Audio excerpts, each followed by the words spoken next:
প্রধানমন্ত্রী সহ কোনো সরকারের মন্ত্রীদের বাড়ি ঘর তো ভাঙে নাই, সেখানে তারা প্রোটেক্টেড ছিলেন।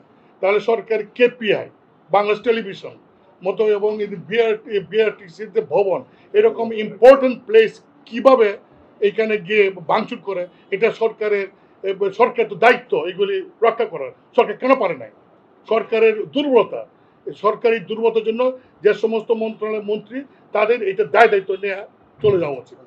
আমাদের চেয়ারম্যান এর পূর্বেই ছাত্রদের যে আন্দোলন, বিশেষ করে কোটা সংস্কার বিরোধী আন্দোলন, সেই আন্দোলনে তিনি সমর্থন দিয়েছিলেন।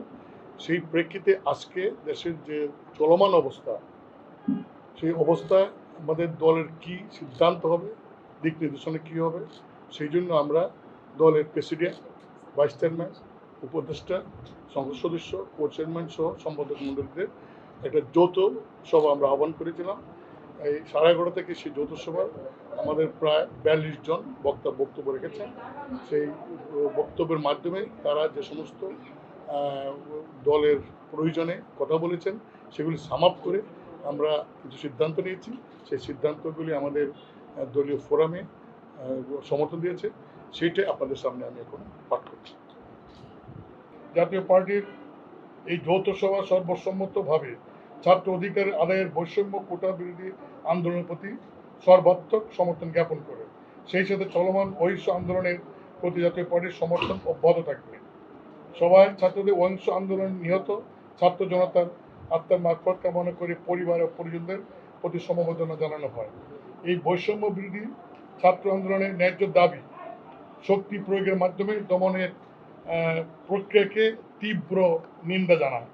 সবাই ছাত্র আন্দোলনে নিহত আবু সাঈদ সহ শহীদদের মামলার এজাহারের প্রকৃত মৃত্যুর কারণ না দিয়ে মিথ্যা এজাহার দাখিল করায় এর নিন্দা জানানো হয়।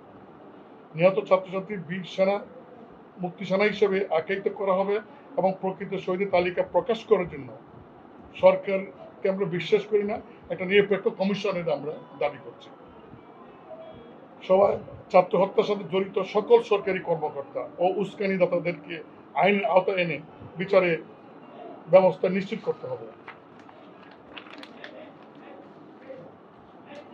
সভা বৈষম্য বিরোধী ছাত্র আন্দোলনের নেতাদের হয়রানি এবং নির্যাতন না করার আহ্বান জানানো হয়।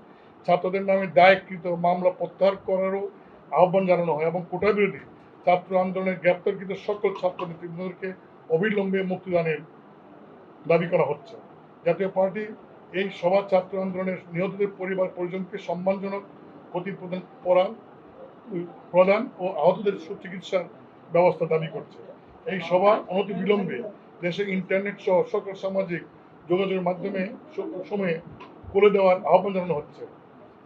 এই সভা সরকারি বিভিন্ন গুরুত্বপূর্ণ স্থাপনায় হামলার উদ্বেগ প্রকাশ করা হয়। সভা মনে করে কেপিআই ভুক্ত স্থাপনা সহ অন্যান্য গুরুত্বপূর্ণ স্থাপনার সময়ের নিরাপত্তা প্রদানের দায়িত্ব সরকারের। সরকার এই দায়িত্ব পালনে ব্যর্থ হয়েছে, এই দায় সরকার এড়াতে পারে না। আমরা মনে করি এই সময় মনে করে অনতিবিলম্বে দেশের সকল শিক্ষা প্রতিষ্ঠান খুলে দিতে হবে। সেই সাথে প্রকৃত ছাত্রদের হল পড়াশোনার মাধ্যমে নিরাপত্তার ব্যবস্থা নিশ্চিত করতে হবে এবং ক্যাম্পাসের নিরাপত্তা নিশ্চিত করতে হবে। এবং একই সঙ্গে এই আন্দোলনে যে সমস্ত সাংবাদিক বৃন্দ আহত হয়েছেন এবং যারা নাকি মারা গেছেন, তাদের প্রতি আমরা সমবেদনা জানাচ্ছি এবং তাদেরকেও যারা মৃত্যুবরণ করেছেন ক্ষতিপূরণ দেওয়ার জন্য আমরা সরকারের কাছে অনুরোধ জানাচ্ছি। মানে আমাদের কালচার যে কোনো দাবি নিয়ে রাস্তায় যদি যাই, রাস্তায় গাড়ি ভাঙচুর করি, তাহলে বোধহয় একটা আন্দোলন হয়।